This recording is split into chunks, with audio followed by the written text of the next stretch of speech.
અભય થઈને નિષ્પક્ષતાથી નિરપેક્ષ રીતે વાસ્તવિકતાનો અરીસો રૂપી સચોટ માહિતી લાવતો સત્યની સાથે અભય ટાઈમ્સ। સુરતમાં ગૃહ રાજ્યમંત્રી હર્ષ સંઘવીએ કાર્યક્રમમાં વ્યાજખોરોને ખુલ્લી ચેતવણી આપી હતી અને વ્યાજખોર કોઈ પણ હશે તેને છોડાશે નહીં।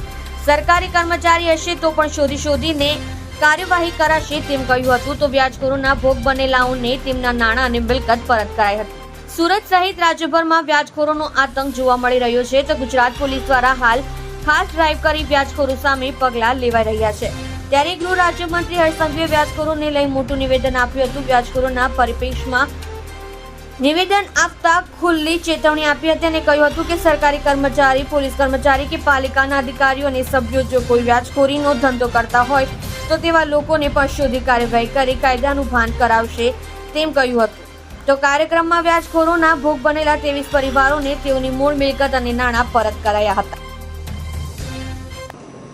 આપણે સિનિયર ઓફિસર્સ લેવલથી એ ચાર્જશીટની તપાસણી કરતા હોઈએ છીએ અને એ તપાસણીમાં જે પોક્સોની આરોપી છે તેમાં એફએસએલની ટીમ હોય, શહેર પોલીસના સિનિયર અધિકારી હોય અને બધી જ ટીમ સાથે મળીને કામ કરવાના કારણે આ ઝડપથી ચાર્જશીટ થાય। ઝડપથી ચાર્જશીટ થવાની જોડે જોડે એ પીડિત પરિવારને ઝડપથી ન્યાય મળે એ દિશામાં આપણે લોકો કામ કરી રહ્યા છે।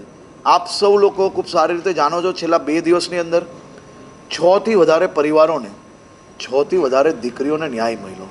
ગાંધીધામ, રાજકોટ, અમદાવાદ, સુરત, આ અલગ અલગ પરિવારોને ન્યાય મળવાના કારણે આ પ્રકારના કિસ્સાઓમાં આ બલાત્કારીઓને એક પછી એક કડક સજા પડવાના કારણે આવનારા દિવસોમાં આ પ્રકારનું વિચારતા લોકોને દર કઈ રીતે આવી શકે તે પ્રકારની વ્યવસ્થા ન્યાયતંત્ર દ્વારા જે સહયોગ મળી રહ્યો છે તે બદલ ન્યાયતંત્રને બી ખૂબ ખૂબ આભાર। ઉભા કરે છે સાહેબ, ખરેખર ગોલ્ડની પાસે ઊંચા સ્વામીઓ અધિકારીઓ એને પ્રોટેક્શન લે છે અને મારું બધી વસ્તુ એને દરજીઓ દબાવવાની કોશિશ કરી સાહેબ। મને એવી રાતે મારા મા બાપ તમે ગોલ્ડ કેના માટે આપેલું સાહેબ? મારા પૈસાને લોકડાઉનમાં જરૂર હતી તે સમયે લીધું હતું। કેટલા રૂપિયા લીધેલા તમે? 28,32,000 રૂપિયા મેં લીધા છે। અને કેટલા પાછા આપ્યા?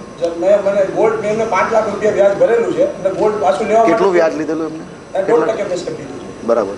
ગોલ્ડ પાછું લેવા માટે ગયો હતો ને તો અલ્લાહ તઆલા તમે રૂપિયા આપ્યા પાછા?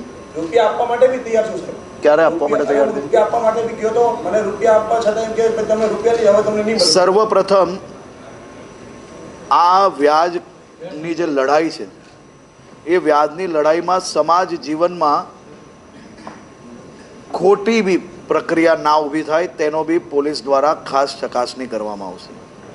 કોઈ વ્યક્તિ સંબંધમાં વ્યવહારિક ભાવે કોઈને રૂપિયા આપે અને સામનેવાળા વ્યક્તિ જો એને રૂપિયા પરત કરવાની મનસા ના ધરાવતા હોય તો એ લોકો ઉપર બી આ પ્રકારની કોઈ બી પ્રક્રિયા ના કરવી અને ખોટા લોકો સમાજની અંદર જે એકબીજા પર વિશ્વાસ કરીને રૂપિયા આપે છે એ વિશ્વાસઘાત બી ના થાય ને એની જોડે બી વિશ્વાસ કરતો બી બંધ થઈ ના જાય તેની બી પોલીસ દ્વારા ખાસ આની અંદર ચકાસણી કરવામાં આવશે।